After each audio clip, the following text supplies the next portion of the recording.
Alright everybody, so we're going to be talking about the bobbins that you buy at the shop. So 2025, right?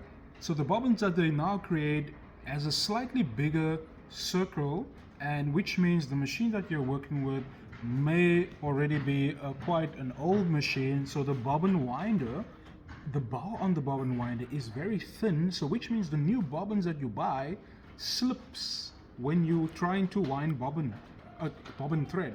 So what you want to do, people, you want to check which bobbin actually fits your bobbin winder. But not to worry, if you do happen to buy a new type of bobbin, there is a quick solution to that. So don't forget to check out the video that follows hereafter on how to wind thread on your new bobbin, particularly if you are using an older machine. All right, so let me know what you guys think in the comment section below. Don't forget to like, subscribe, and follow the content.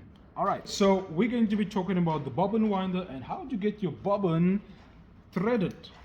And I think most of you guys, when you're buying your bobbin versus your machine is quite old, so the bobbin, the new bobbin, doesn't fit on the bobbin winder. How do we solve this issue with the bobbin not winding thread on? All right, so what you want to do, people, you want to grab yourself some Prestic over here.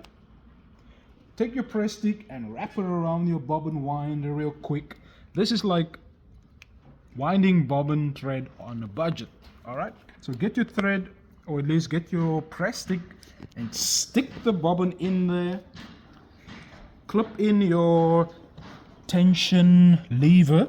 Then you take your thread that's coming from the thread stand, put it around the bobbin, and then wind.